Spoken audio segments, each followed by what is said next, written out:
Assalamualaikum warahmatullahi wabarakatuh. Hai semua, jumpa lagi ya, masih bersama saya di channel Imam Basri Alwi.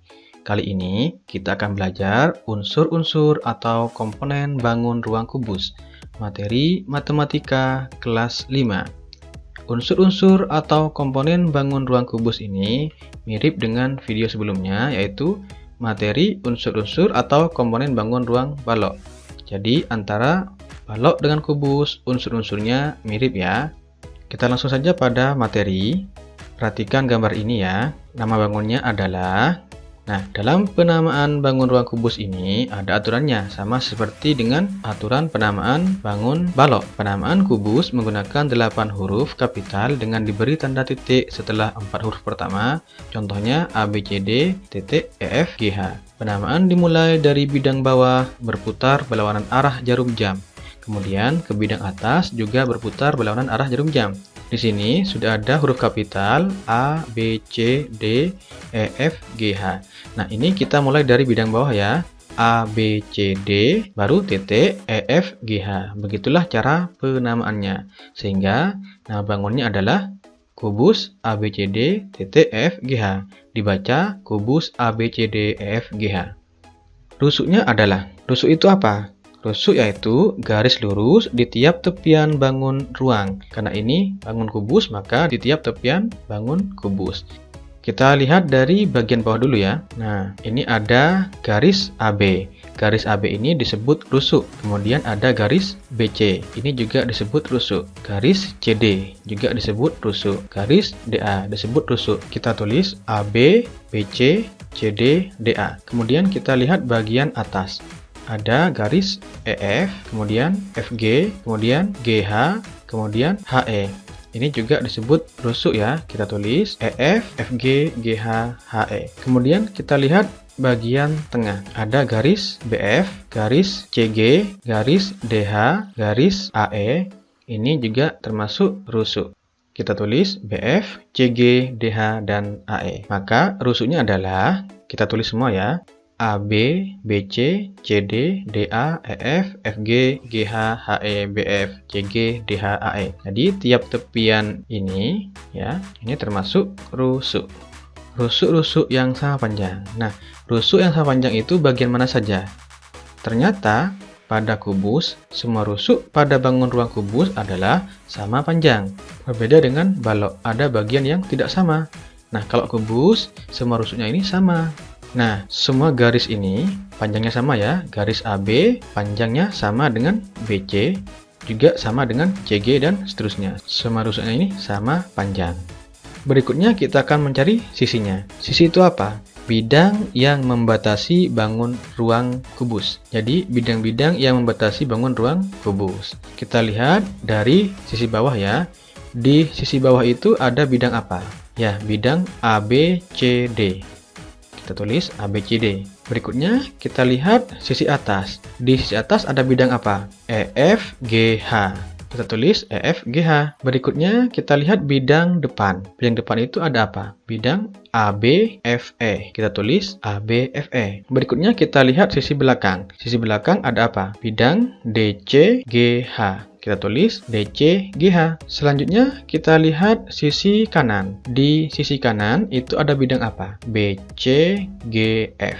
Kita tulis BCGF. Kemudian yang terakhir ada sisi kiri. Sisi kiri ada bidang apa? ADHE. Jadi kita tulis ADHE. Nah, sekarang kita tulis semua ya. Sisinya adalah ABCD, EFGH, ABFE, DCGH, BCGF, dan ADHE. Jadi sisinya ada 6. Berikutnya kita akan mencari titik sudut. Sudut itu apa? Yaitu suatu titik tempat pertemuan 3 buah rusuk atau lebih pada bangun ruang kubus. Jadi, satu titik tempat pertemuan 3 rusuk. Mari kita lihat bagian bawah. Di sini ada titik A. Titik A ini disebut titik sudut. Kenapa? Karena pertemuan dari 3 rusuk. Rusuk AB bertemu dengan rusuk AD bertemu dengan rusuk AE. Sama juga dengan titik sudut B. Nah, ini pertemuan dari rusuk apa? Rusuk BA, BC, dan BF. Kayak gitu ya. Begitu juga dengan sudut C, juga sudut D. Kita tulis dulu bagian bawah, ada sudut A, sudut B, sudut C, dan sudut D. Sekarang kita lihat bagian atas. Ada sudut E, sudut F, sudut G, sudut H. Kita tulis sudut E, F, G, H. Nah, sekarang kita tulis semua ya. Titik sudutnya adalah titik sudut A, B, C, D, E, F, G, H. Berikutnya kita akan mencari diagonal sisi. Diagonal sisi itu yaitu ruas garis yang menghubungkan dua titik sudut yang saling berhadapan pada sisi bangun ruang kubus. Jadi, dua titik sudut yang berhadapan, contoh sudut B dan sudut G di bagian sisi kanan ini ya, di bagian sisi BC GF, ini ada sudut B, ada sudut G, kemudian saling berhadapan, di mana dihubungkan oleh sebuah ruas garis. Nah, ruas garis ini disebut diagonal sisi, atau juga biasa disebut dengan diagonal bidang. Jadi sama ya, penyebutannya bisa diagonal sisi, bisa diagonal bidang. Berarti di bagian sisi kanan ada diagonal sisi, yaitu ruas garis BG, kita tulis BG. Berikutnya ada sudut C berhadapan dengan sudut F, ini dihubungkan dengan sebuah ruas garis, maka ini disebut diagonal sisi, kita tulis CF. Berikutnya kita lihat sisi depan, sama dengan yang tadi, maka kita akan memperoleh diagonal sisi BE, berikutnya AF. Berikutnya kita lihat sisi kiri. Dengan cara yang sama juga, maka kita akan dapati diagonal sisi AH, kemudian DE. Berikutnya kita lihat sisi belakang. Di sisi belakang ini kita akan dapati sebuah ruas garis DG sebagai diagonal sisi ya. Kita tulis DG. Berikutnya kita dapati juga ruas garis CH. Kita tulis CH. Berikutnya kita lihat sisi bawah. Sisi bawah ada apa saja? Sisi bawah ada ruas garis AC. Ini juga diagonal sisi. Maka kita tulis AC. Berikutnya juga kita dapati ruas garis BD sebagai diagonal sisi. Maka kita tulis BD. Terakhir kita lihat sisi atas. Di sisi atas kita dapati ruas garis EG sebagai diagonal sisi. Kita tulis EG. Berikutnya FH. Kita tulis FH. Nah, berarti diagonal sisinya adalah semuanya berarti ruas garis BG, CF, BE, AF, AH, DE, DG, CH, AC, BD, EG, dan FH. Berikutnya kita akan mencari diagonal ruangnya. Diagonal ruang itu apa sih? Ya, diagonal ruang itu adalah ruas garis yang menghubungkan dua titik sudut yang saling berhadapan melewati bagian dalam atau ruangan pada suatu bangun ruang. Jadi bedanya diagonal sisi dengan diagonal ruang. Kalau diagonal sisi itu ada di bagian sisinya ya, di bagian sisi ya, sisi kanan, sisi kiri, atas, bawah, depan, belakang, kayak gitu ya. Kalau diagonal ruang itu yaitu garis yang melewati bagian dalam, kayak gitu. Jadi, misalkan di sini sudut B berhadapan dengan sudut H. Jadi, jika ada ruas garis maka melewati bagian dalam. Nah, ini disebut diagonal ruang. Nah, coba kita lihat. Nah, ini ada ruas garis BH. Ini disebut diagonal ruang karena melewati bagian dalam suatu bangun ruang. Kita tulis dulu ya, ruas garis BH. Berikutnya ada ruas garis DF, di mana ini menghubungkan sudut yang berhadapan, yaitu sudut D berhadapan dengan sudut F. Maka ini juga disebut diagonal ruang karena melewati bagian dalam ruang atau berada di dalam ruang. Kita tulis ruas garis DF. Selanjutnya kita perhatikan di sini sudut C berhadapan dengan sudut E. Dihubungkan dengan sebuah ruas garis yang melewati bagian dalam ruang. Maka ini juga termasuk diagonal ruang. Kita tulis ruas garis CE. Selanjutnya, berikutnya kita lihat di sini sudut A berhadapan dengan sudut G, di mana dihubungkan dengan sebuah ruas garis, maka ini disebut diagonal ruang. Kita tulis AG. Berikutnya kita tulis semua. Diagonal ruangnya adalah ruas garis BH, DF, CE, dan AG. Selanjutnya kita akan mencari bidang diagonalnya. Bidang diagonal itu adalah daerah yang dibatasi oleh dua buah diagonal sisi dan dua buah rusuk yang saling berhadapan dan membagi bangun ruang menjadi dua bagian. Nah, perhatikan. Di sini ada diagonal sisi BE dengan CH dibatasi oleh dua rusuk, yaitu EH dan BC yang saling berhadapan. Nah, rusuk BC ini berhadapan dengan rusuk EH. Jadi, saya ulangi, diagonal sisi BE dan CH dibatasi oleh rusuk EH dan rusuk BC yang saling berhadapan. Kemudian membentuk sebuah bidang. Jika kita lihat, ini ternyata membagi dua bangun ruang kubus ini. Ada bagian sini dan bagian sini ya.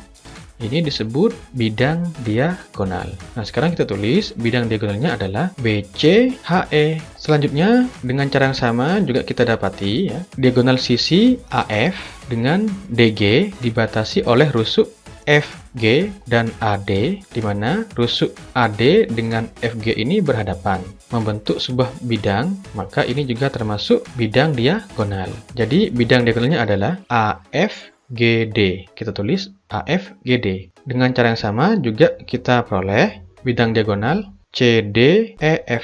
Kita tulis CDEF. Berikutnya juga kita peroleh bidang diagonal ABGH. Kita tulis ABGH. Selanjutnya, ini ada diagonal sisi AC dan diagonal sisi EG dibatasi oleh rusuk CG dan AE, di mana AE dan CG ini saling berhadapan. Nah, kemudian ini membentuk sebuah bidang kan ya, juga termasuk bidang diagonal. Jadi, kita tulis bidang ACGE. Begitu juga bagian sini ya, berarti kita tulis bidang DBFH. Nah, selanjutnya kita tulis semua ya, bidang diagonalnya adalah BCHE, AFGD, CDEF, ABGH, ACGE, dan DBFH. Banyaknya masing-masing komponen kubus adalah sebagai berikut. Nah, di sini ada 6 komponen ya, rusuknya ada 12. Jadi, bisa kita hitung rusuk AB 1, 2, 3, 4, 5, 6, 7, 8, 9, 10, 11, 12. Nah, gampangnya bawah 4, yang tegak 4, yang atas 4. Jadi 4-nya 3 kali berarti 12. Sisinya ada 6. Sisi kanan, kiri 2, atas bawah 2, depan belakang 2, berarti ada 6. Titik sudutnya 8. Bagian bawah ada 4, bagian atas ada 4, berarti 8. Begitu seterusnya. Berdasarkan komponen tersebut, kubus memiliki sifat yang mirip dengan balok. Bedanya, sisi kubus berbentuk persegi, sedangkan pada balok, sisinya berbentuk persegi panjang. Itu bedanya ya. Jadi, sekali lagi, sisi kubus berbentuk persegi, dan 3 pasang bidang sejajarnya sama dan sebangun. Nah, untuk 3 pasang bidang sejajar ini, kita lihat berikut ini. Sisi sejajar atau bidang sejajar itu apa saja? Perhatikan gambar berikut ini ya. Sisi ADHE, ini ya, ADHE sejajar dengan sisi BCGF. BCGF artinya sisi kiri sejajar dengan sisi kanan. Gampangnya seperti itu ya. Sisi yang sejajar memiliki jarak setiap titiknya sama. Begitu juga sisi ABCD sejajar dengan sisi FGH. Sisi ABCD sejajar dengan EFGH. Gampangnya sisi bawah dengan sisi atas ini sejajar. Kemudian, sisi ABFE sejajar dengan sisi DCGH. Sisi ABFE sejajar dengan DCGH. Gampangnya, sisi depan sejajar dengan sisi belakang. Itu gampangnya ya. Ini sifat bangun ruang kubus. Demikian yang dapat kita pelajari kali ini. Semoga bermanfaat. Bagi yang belum subscribe, mohon subscribe ya. Jangan lupa video ini di-like ya, dan tinggalkan komentar positifnya. Terima kasih. Wassalamualaikum warahmatullahi wabarakatuh.